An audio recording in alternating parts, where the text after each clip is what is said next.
Okay, welcome back. Haven't gotten a video out for a few weeks. Basically, I've been spending time at the lake and had a nice visit with my grandkids and well, all my kids. And haven't got much done in the shop. But I'm back to work now on Dolly, and where I left off, I had just done the first box beam. Since then, I did get the second box beam bent up, the long piece. I still have to do all of the two ends and the gussets, and to do that, I'm cutting up some of my scrap wood, little bits of leftovers from from doing the floors, and I'm going to make wooden bucks. And then I've got to cut out my sheet metal pieces, and then I'll basically clamp them between two bucks in the vise and bend them over. So that's what I'm going to be doing. That's what I'm going to be doing today on this video. In addition to that, we'll have a little look. I bought a spot welder, and we'll maybe have a look at that and give it a try. I didn't do it on camera, but I did try it out just to make sure it was working. And in this one piece, I tried to bend and break the welds apart, and I couldn't do it. So I think it's working quite well. But I'll show you that, and I'll give you a little bit of an update on the other stuff that's going on and what I've got planned for upcoming videos. So let's get on with making these little wooden bucks. So I'm going to try and do it on my miter saw. I can get my angles exact. It's going to be trial and error anyway. I did my first cut, which was 5 degrees. That was a simple cut. Now the next cut, it has to be an inclusive angle of 70 degrees. So I've got to cut it this way. That doesn't give me very much to hang on to. So a little trick to make it a bit safer is to take a piece of wood, put that against your fence, and then cut them both at the same time. So that's what I'm doing right here.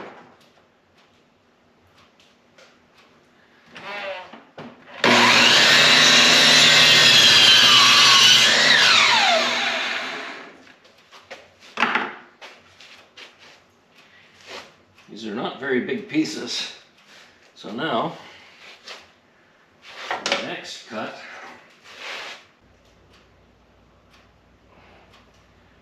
.23 degrees from there, so.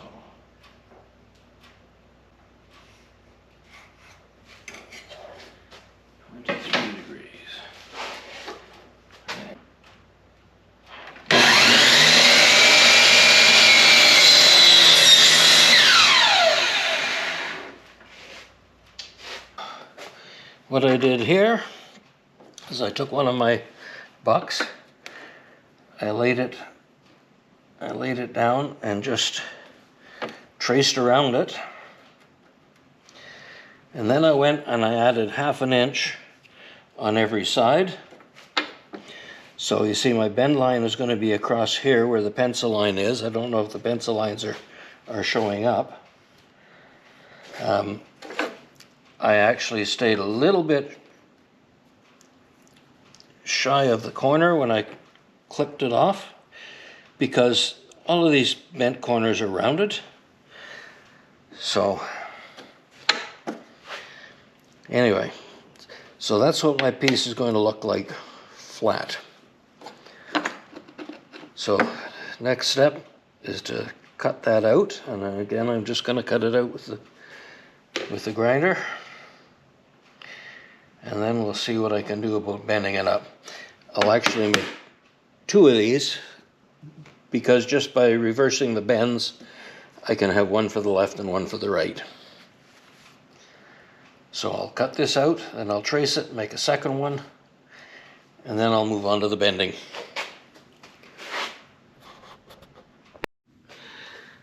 Okay, so here's my piece. I just cut it out with the grinder and I traced it so that I've got a second one ready to go.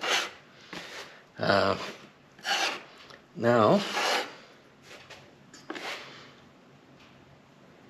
I gotta remember how this thing goes together. Anyway, there we go. There's the second one. And that's what it looks like when I got it sandwiched between my two bucks. So I think if I put that in the vise and just start bending these flanges, the one bottom flange has to bend opposite to the rest. And then when I do my second one, they all have to go the opposite direction. I keep moving out of screen all day. Anyway, so now I'm going to move over to the vise. I'll bring you guys along. I think maybe I'll do the bottom one, and then I'll do all the rest in the opposite direction.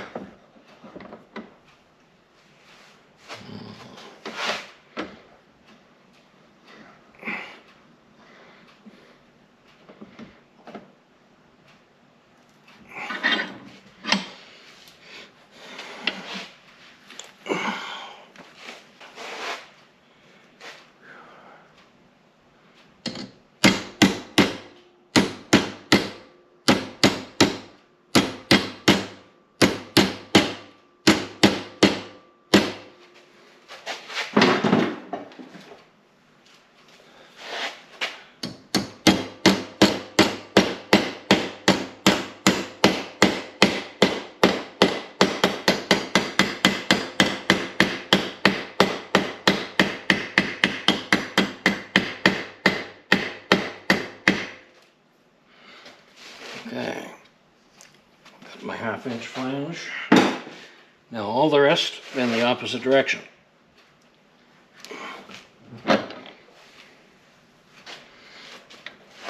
think I'll go right to the top, turn it around,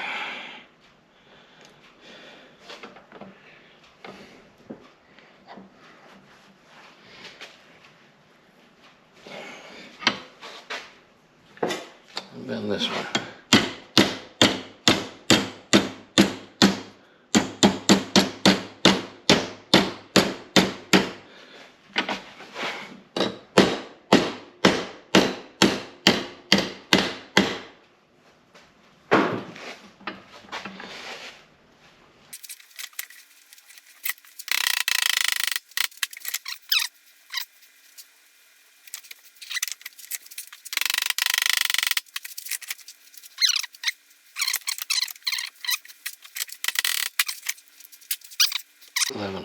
I've got 11 more to do, and most of them are different sizes or different angles. It's going to be fun.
get you in there.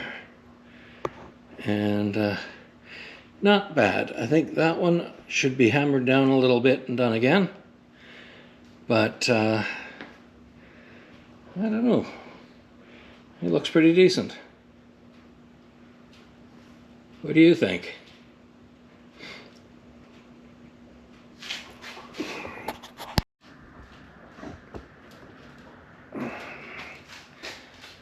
Okay, so I've got my second piece cut out.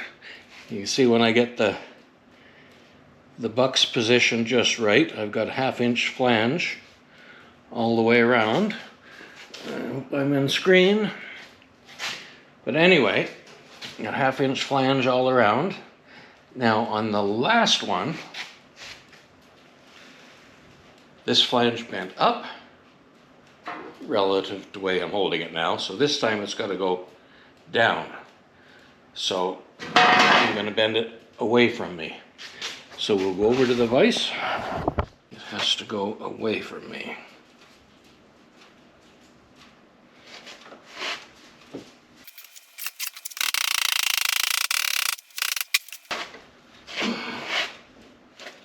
So now that means for the rest of them, I need to turn it around. And everything else goes the opposite.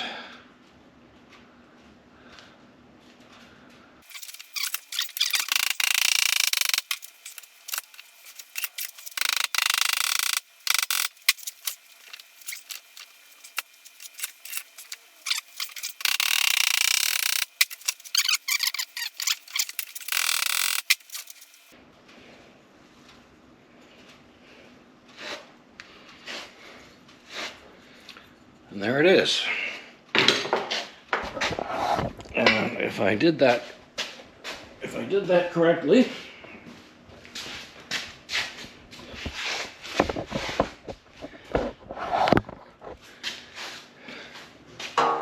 that should fit this one, and there it is.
Some of the pressure off of this while I, oops, that's hot.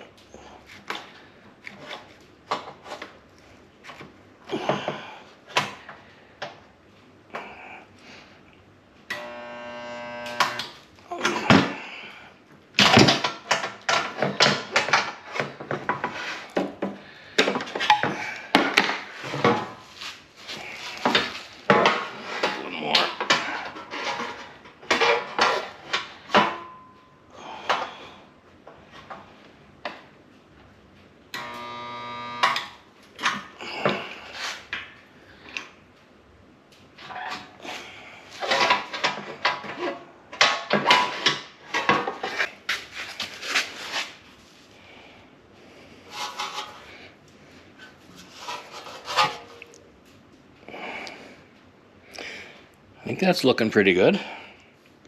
And even the end view here, I think looks pretty decent. Am I on screen? Yeah, I am. Okay. Yeah, I think it looks pretty good.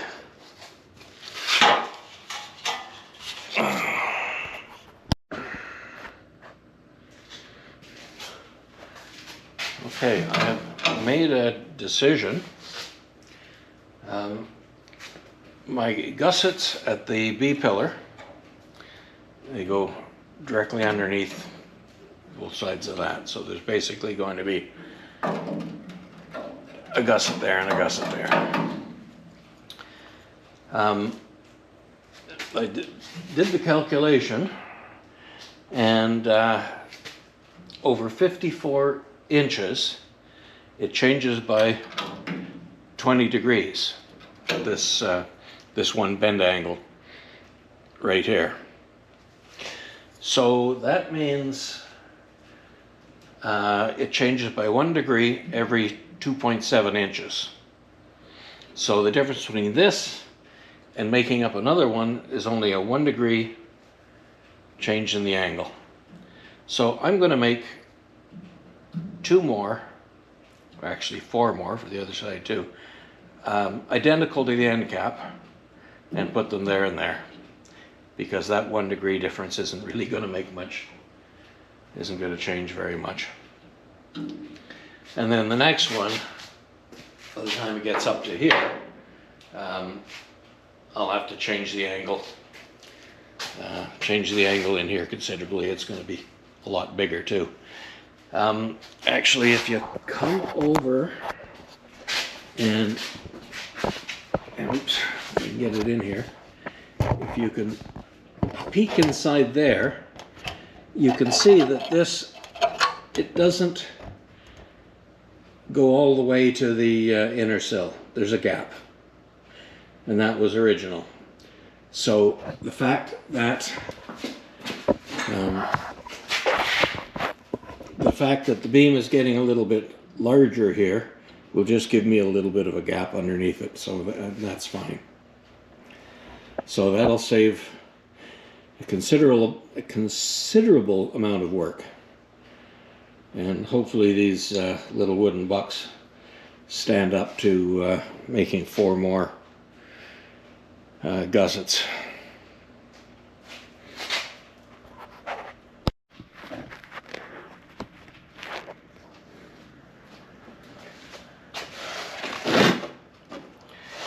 Okay, 4 more pieces cut, and now I've got to sandwich these like I did previously, and into the vise and bend them up. The difference between these ones and the ones I did previously is that they can all bend in the same direction, except that I do still need to make 2 left and 2 right.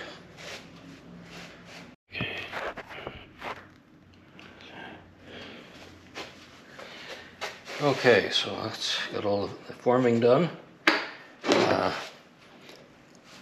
I've still got 6 more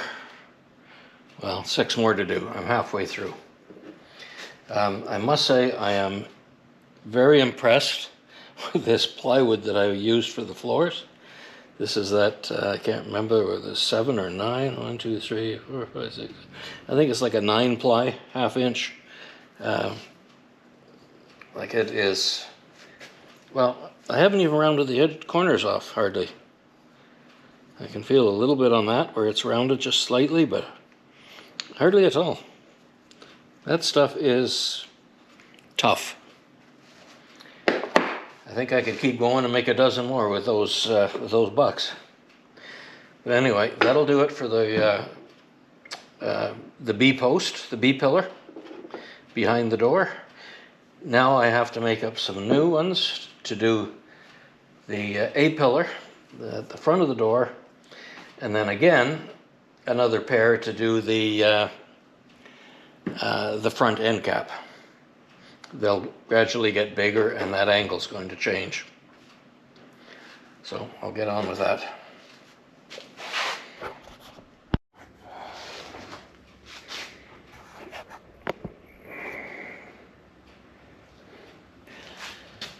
Okay, so I figured this out mathematically. It's 36 inches from the end, and I know that the angle changes through 20 degrees, so I want to know 36 divided by 52 times 20 gave me 13, so I needed an additional 13 degrees. So as this one was 23 degrees,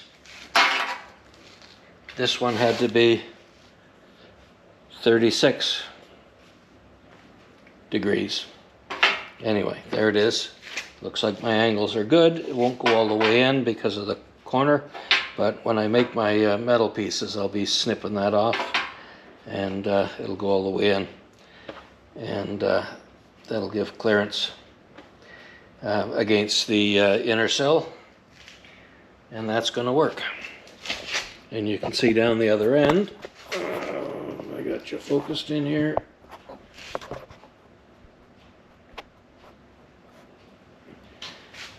Here's the other ones. They go down there, and it looks like that's going to work out just fine.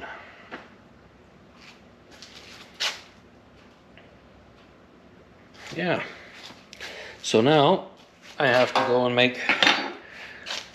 make 4 more like this, only this size.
Okay, I have both the end caps welded in. I was just positioning one of the interior gussets, and there's no way to get the spot welder in there to weld it. And I noticed that on the car, these gussets, the bottom flange really only is about 1/8 of an inch. We just go over to the car. You can see it there. I was kind of questioning it. I thought it might have just been rusted away, but going on Barney's website, that's pretty much the way it's showing. Yeah, here we are. Here, I don't know how well you can see it, but this one, it's showing with only about 1/8 of an inch flange. So I think that's what I'm going to have to do, is grind them all off. And here it shows the 2 gussets at the B pillar and the 2 gussets up at the A pillar with all the dimensions. But looking on all of my cars, I can see absolutely no trace of there ever having been a gussets at the B-pillar. And apparently a lot of the aftermarket ones either come with only one. So I'm not sure. Also on the Moss website, now it shows the outer sill. When you go to it, it just says sill right with end caps. So now I'm questioning whether or not they come with the gussets at all. One of my viewers recently commented that he just ordered or just received the Moss sills, the box beam. So, Brian, if you're listening, how about commenting and letting me know how it comes? Does it come with the end caps welded or loose? And does it have any of the internal gussets, and how many? So I went ahead and put the two bulkheads or gussets at the B-pillar, even though I really questioned whether they were even there from the factory. And the A-pillar, for sure, I could find those on my other MGAs, so they definitely belong. And I did the little drainage cutouts in it. So that is one which is complete. And I still got to put the gussets in the second one. But anyway, I'm going to wrap up this video. I said I'd give you a little walk around as to what else is going on. I already showed you the windshield wipers and the fuel pump, so I've been playing with some of those other electrical parts. Also, I got engines all over the place. That one there, that's the 1800 3-main MGB engine that I wanted to use. It needs to be sleeved. It's extra expense. I'm not sure if I will do that. Option B, this is the original engine from Dolly. It's a late 1500, which means it has the higher starter mount and the better head, and it's got a few more horses than the earlier 1500 engine. So I've been soaking that for a while now, and it's not moving. So I'm going to be pulling that apart and have a look at the innards and see if that's a viable option. I definitely want to use the cylinder head off of this one because it's a better head than the earlier ones. Likewise for the gearbox there beside it. The third engine I have in here, that is the engine and gearbox out of the parts car out of the side of the shop. I brought it in to get it out of the weather. I mean, it's been sitting with no valve cover on it, and that one's frozen up too. I have no doubt that is not gonna come free. So that would have to be completely disassembled, and definitely not my first option. Now, the other thing I've been thinking about, my fourth engine option is the 1500 that's in the out in there in the twin cam, and that one is complete, and the valve cover's been on it, and it's all sealed up. I might stand a chance of getting that one to turn over, and if I can, then I was thinking of doing a will it run video.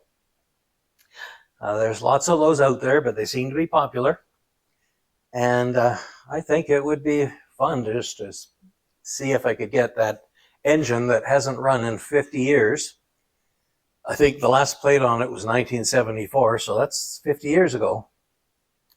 Can I get it to run? Probably not. But would you like to see me give it a try? Anyway, let me know.